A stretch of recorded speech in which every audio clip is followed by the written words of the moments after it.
You've seen the score, you've seen the goals. But what you haven't seen is what truly shows Real Madrid's collapse. Arsenal completely dominated Real Madrid once again, ending the tie with an aggregate score of 5-1. The Champions League's most successful club was eliminated in a truly painful way. This video will show you everything the TV didn't. So get comfortable, because what's coming is heavy.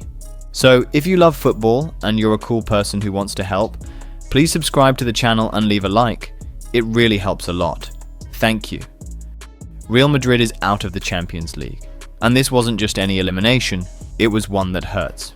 A 2-1 defeat in the second leg at the Santiago Bernabeu crushed all hopes of a comeback. Arsenal, who had already been better in London, once again dominated in Madrid and made history. They became the only club to face Real Madrid 4 times in the Champions League without losing once. That's right, 4 matches and 0 wins for the tournament's biggest champions. A real curse. And check out this irony. Real Madrid's consolation goal was the first ever goal they scored against Arsenal in the Champions League. But let's be honest, it was a gift from Saliba, who messed up completely and left Vinnie Jr. one-on-one with the keeper. Other than that, Madrid created nothing. To be honest, they shouldn't have even scored. They played poorly in both legs. Way below what you'd expect from a team dreaming of another magical night. If there's one area that exposed Real Madrid's problems this season, it was the defense. With 66 goals conceded in 54 matches, this is officially Ancelotti's worst defensive season ever. And that says a lot. In the Champions League, it got even worse. 22 goals conceded in the competition. And the worst part? Real Madrid conceded in every home game, even at the Bernabeu, a place that used to feel untouchable. Let's talk about the key moments from the game. In the first half, Arsenal had a penalty, but Courtois pulled off a monumental save. A miracle that, for a moment, reignited Madrid's hopes. But then came the most controversial moment, the penalty on Mbappé. A quick move, a soft touch, Mbappé down, and the referee waited over 7 minutes for the VAR decision. The stadium froze, and in the end, no penalty. That's when the mood completely shifted. The crowd went from hopeful to frustrated in seconds. And the debate still rages. Was it a penalty or not? Many say yes, others say absolutely not. What do you think? Leave your comment. This moment will be talked about for a long time. Saka, who had missed a penalty with a Panenka that Courtois saved, walked off calmly, unaware of what was coming. On the way to the locker room, Carvajal confronted him. The fullback, clearly annoyed, wasn't a fan of the cheeky attempt and decided to speak his mind. Carvajal, with that sharp tongue he's known for, told Saka that before trying to act tough at the Bernabeu, he should first learn how to take a proper penalty. After all, he missed, and then cried about it. But luck wasn't on Carvajal's side. Or any Madrid fans really, because Saka came back in the second half and went for the Panenka again. This time, it worked.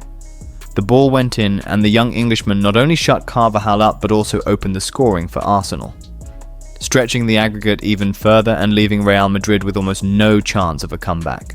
Let's quickly check out what Saka had to say about his Panenka. I don't want to tell tales, but I do think that Jamie and Micah might owe you an apology tonight. Why? Why? Why? What happened? Just Tell me. the commentary about the penalty. No. It was fair and honest. Tell me. No, Saka. Micah called you, said you went for the Panenka and you ended up looking like a Palonka. No.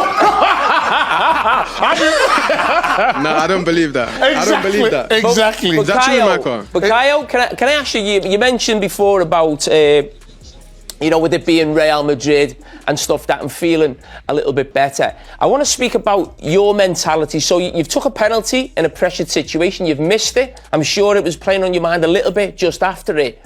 But in terms of being a top-class player and being able to get over things within game and then finish like you did for the goal, I mean, how important was that for you? No, to be honest, I went for something on the penalty. If it goes in, I'm a genius. If it doesn't, everyone's angry. But, it can happen in the game. You can miss a penalty. But I was very confident that I was going to score tonight. I really believed. So I was calm. And I think you could see that in the way I played. So, yeah, happily that I did do it in the second half and the chip worked in the second half instead, I guess. If there was one player trying to carry the team forward, it was Jude Bellingham. The young Englishman gave everything he had to lead the squad, but often his effort alone wasn't enough to make up for the lack of tactical structure on the pitch. At the end of the game, he was the last to leave the field, clearly devastated. He apologized to the fans and showed how much he truly cares about the club, thanking the few supporters who stayed until the final whistle.